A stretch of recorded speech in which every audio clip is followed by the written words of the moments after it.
El cementerio estaba más silencioso que de costumbre aquella mañana de jueves. Octubre había pintado los árboles en tonos ámbar y ocre, y una brisa suave esparcía hojas por los senderos cuidados entre las lápidas. Llevaba viniendo aquí cada semana durante 3 años, siempre los jueves por la mañana, cuando el mundo parecía más lento, más compasivo. La tumba de mi hija Sara estaba en la sección este, bajo un joven roble que planté el año después de enterrarla. Ahora tendría 26 años. A veces intentaba imaginar cómo se vería, cómo su voz habría madurado con el tiempo, si habría perseguido ese sueño de convertirse en veterinaria. Pero esos pensamientos eran dolorosos de una manera diferente al dolor agudo de su pérdida. Así que principalmente me sentaba en silencio y le hablaba de cosas pequeñas. Aquella mañana en particular, lo noté desde la distancia.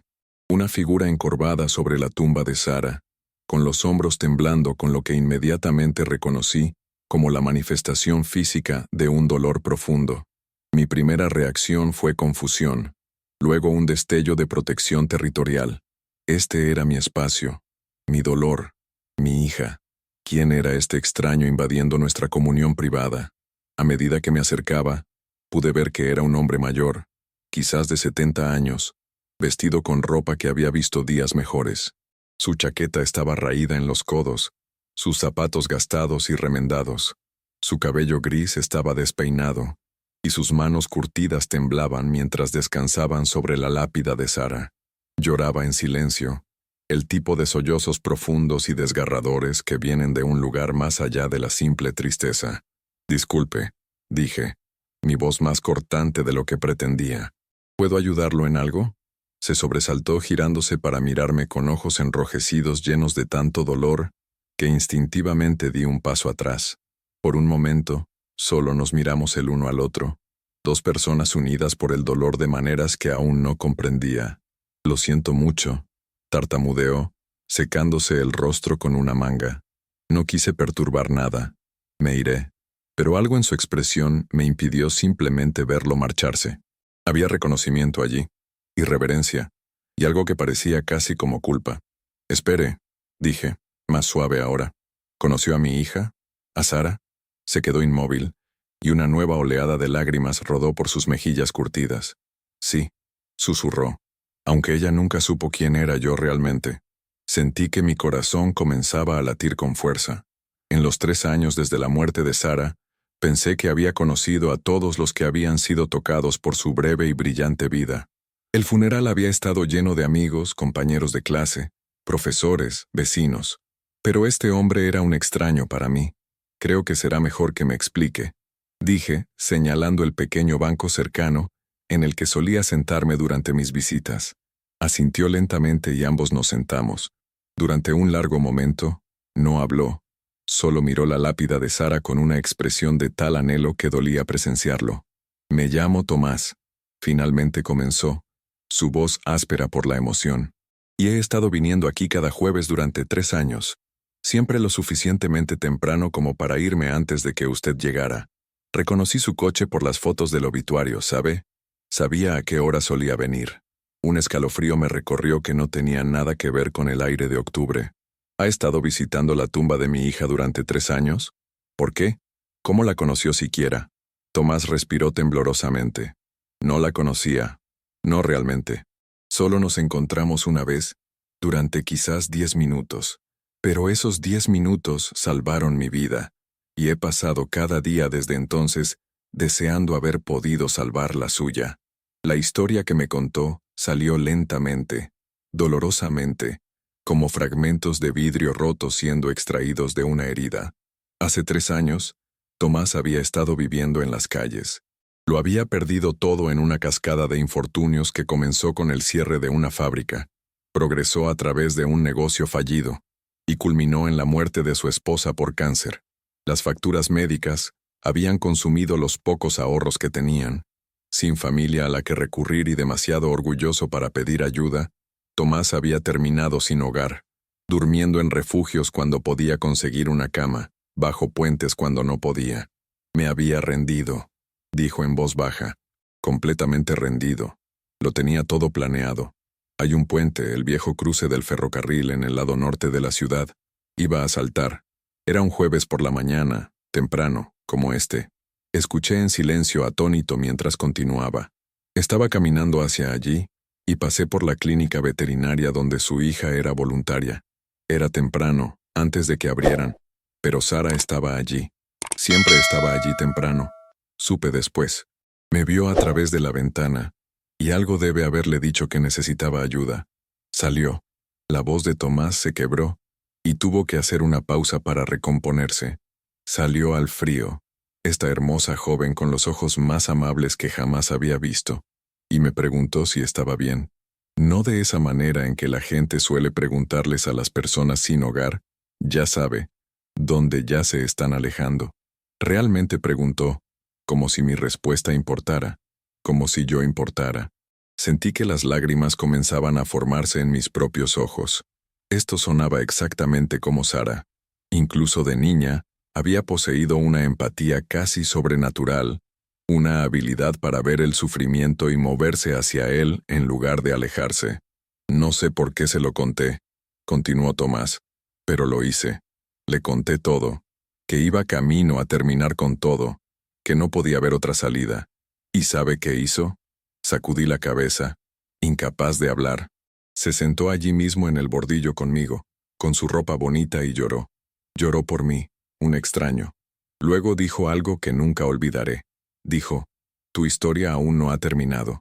No sé qué deparan los próximos capítulos, pero no pueden escribirse si no estás aquí para escribirlos. Y luego me ayudó a levantarme. Me acompañó a un centro de crisis a 6 cuadras de distancia. Esperó conmigo hasta que un consejero pudo atenderme y me dio cada dólar que tenía en su billetera. $73. Todavía recuerdo la cantidad exacta. Tomás sacó su billetera gastada y me mostró 3 billetes de $20, uno de 10 y 3 de 1, cuidadosamente preservados en una funda de plástico. Nunca los gasté, dijo. Se sentían sagrados de alguna manera. Ella me hizo prometer que los usaría para comenzar a reconstruirme, así que los cambié por billetes nuevos y los guardé. Me recuerdan que importo, que alguien me vio cuando era invisible para todos los demás. ¿Qué pasó después de eso?, pregunté. Mi voz apenas un susurro. Entré en un programa.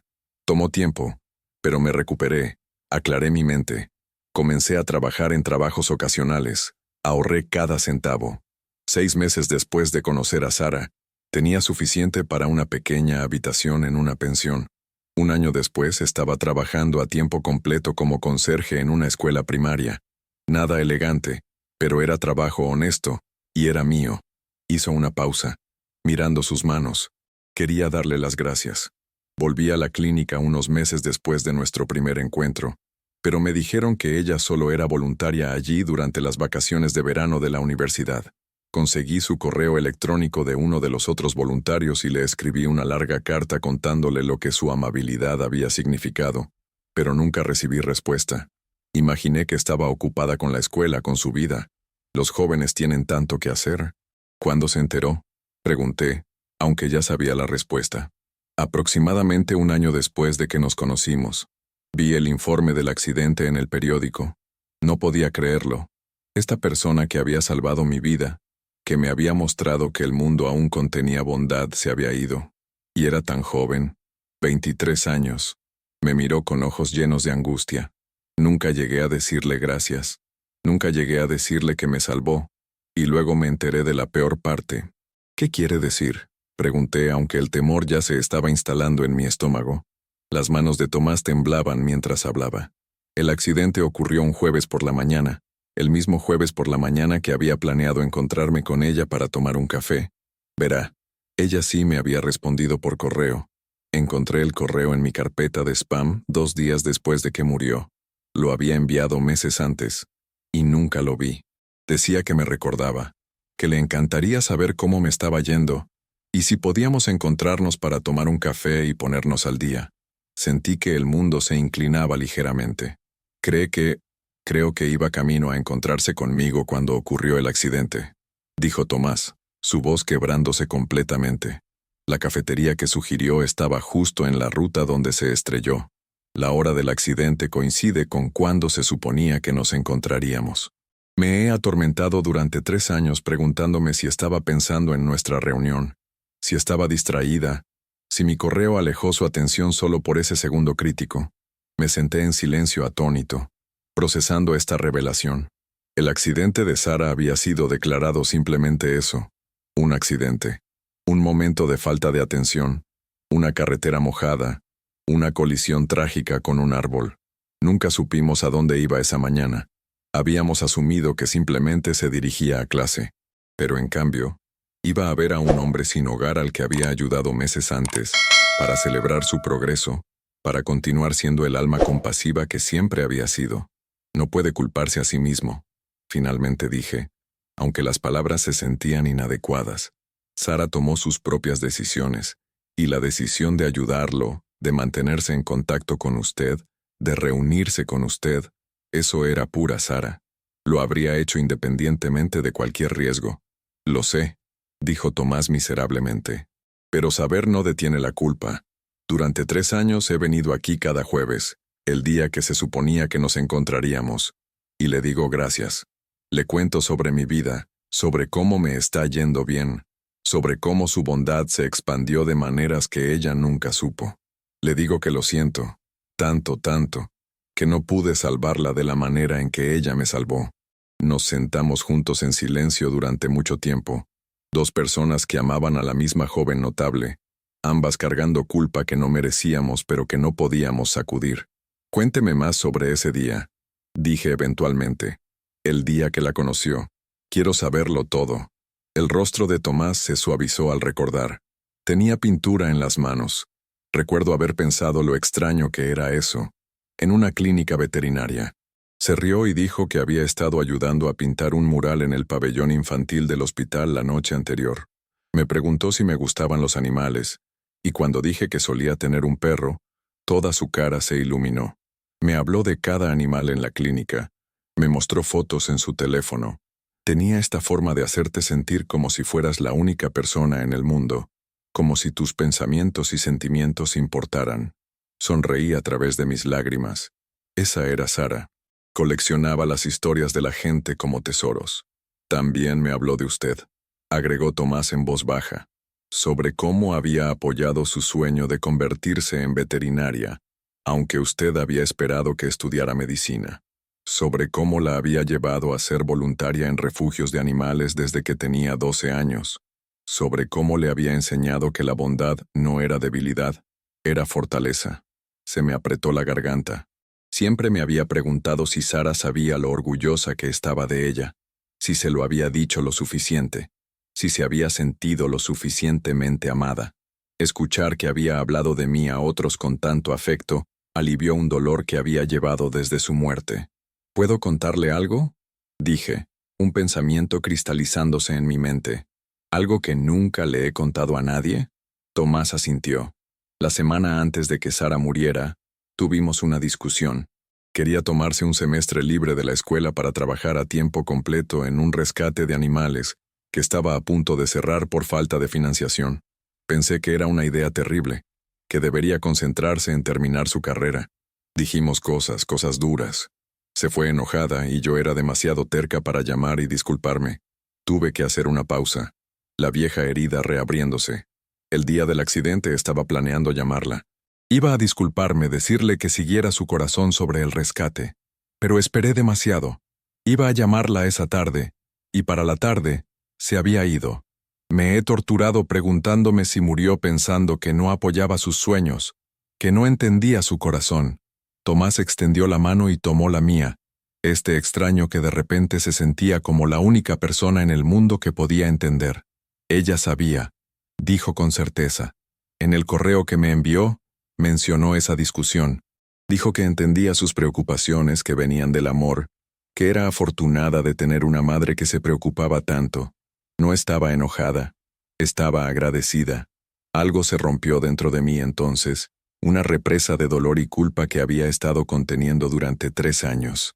Lloré, y Tomás lloró conmigo, y allí bajo el roble junto a la tumba de mi hija, 2 personas rotas encontraron una medida inesperada de sanación.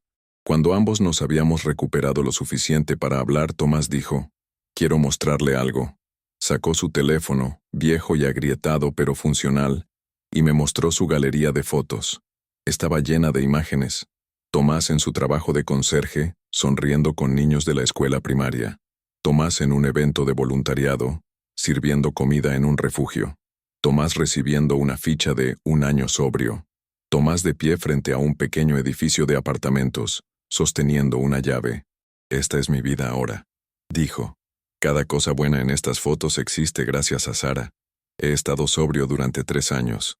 He ayudado a dirigir un grupo de apoyo para hombres sin hogar que intentan volver a ponerse de pie. He salvado a 12 hombres de tomar la decisión que casi tomé. Le cuento a cada uno de ellos la historia de Sara, sobre la chica que se preocupó lo suficiente como para detenerse y ver a un extraño. Y les digo que sus historias tampoco han terminado todavía. Miré esas fotos con asombro. 12 hombres, 12 vidas salvadas porque Sara había salvado una, y esa una había transmitido su bondad como una antorcha en la oscuridad. A ella le habría encantado esto, dije, sintiendo algo parecido a la alegría atravesar la tristeza perpetua. ¿Habría estado tan orgullosa de usted? Quiero hacer más, dijo Tomás. He estado ahorrando dinero, y tengo una idea, pero quería pedirle permiso primero. Explicó su plan.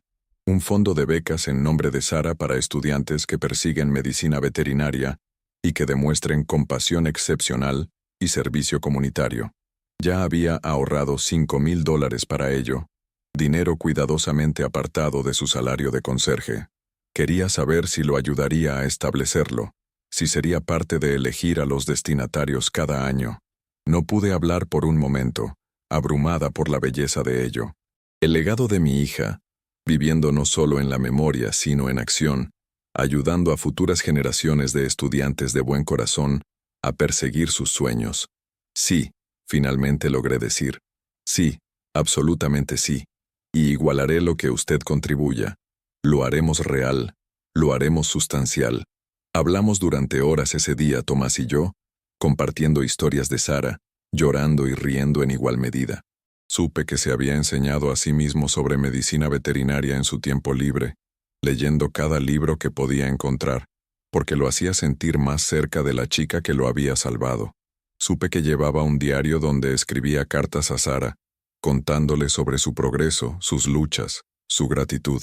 Cuando el sol comenzó a ponerse y el cementerio se preparaba para cerrar, hicimos un pacto. Nos encontraríamos aquí cada jueves, ambos, en la tumba de Sara. Ya no nos esconderíamos el uno del otro, sino que compartiríamos nuestro dolor y nuestra sanación. Trabajaríamos juntos en el fondo de becas y nos aseguraríamos de que la historia de compasión de Sara siguiera viva. Antes de separarnos ese día, Tomás dijo una cosa más. Necesito que sepa algo. Esa mañana, la mañana en que murió, creo que estaba feliz.